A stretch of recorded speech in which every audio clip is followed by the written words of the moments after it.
মুন্সিগঞ্জ জেলার ৩টি আসনে ৩৯ প্রার্থী মনোনয়নপত্র সংগ্রহ করেছেন। মুন্সিগঞ্জ জেলার রিটার্নিং অফিসারের কার্যালয়ে আছেন আমাদের সহকর্মী ভবতোষ চৌধুরী নূপুর। সেখানে ব্রিফিং চলছে, আমরা একটু তার মাধ্যমে সেখানে যুক্ত হতে চাই। আপনাদের কাছে ডকুমেন্ট যখন আসবে তখন আপনারা বলেন যে এইটা হয়েছে, তো ডকুমেন্ট ছাড়া এই ধরনের উড়ু খবর দিয়ে আমার নেতাকর্মীর মনে বিভ্রান্তি বা তাদেরকে কষ্ট দেওয়ার হেতু আমিও খুঁজে পাই না। আপনি বলছিলেন আপনি একটা প্রত্যাশা রাখছিলেন যে শেষ পর্যন্ত আপনাদের দল থেকে একজনই প্রার্থী হবেন, কিন্তু আমরা দেখছি আপনাদের দল থেকে এখনো 2 জন আছেন যারা মনোনয়ন জমা দিতে পারে, যেহেতু এখনো সময় আছে আরো কয়েক ঘন্টা। তো তারা যদি শেষ পর্যন্ত মনোনয়নপত্র জমা দেয়, এখন পর্যন্ত কি পরিস্থিতি দেখছেন? সেই ক্ষেত্রে আসলে বিদ্রোহী প্রার্থী নিয়ে আপনি নির্বাচনের জয়ের ব্যাপারে কতখানি আশাবাদী? দেখেন, আপনাদের এটা হলো একটা পারসেপশন।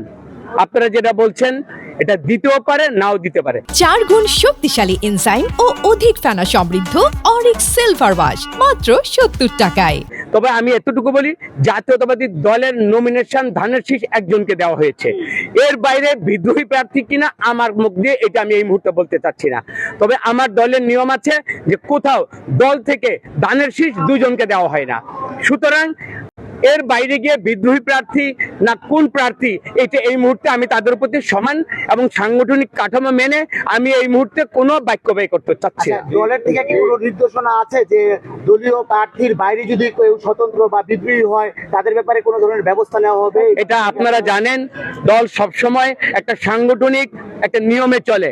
অবশ্যই আপনারা সেটা দেখতে পাবেন যে দলের বাইরে গিয়ে স্বতন্ত্র দলের পদে থেকে এরকম কেউ যদি দলের সংগঠনের নিয়মের বাইরে কাজ করে, অবশ্যই সেটা কেন্দ্র এবং দল সঠিক সময়ে সঠিক সিদ্ধান্তটা নেবে।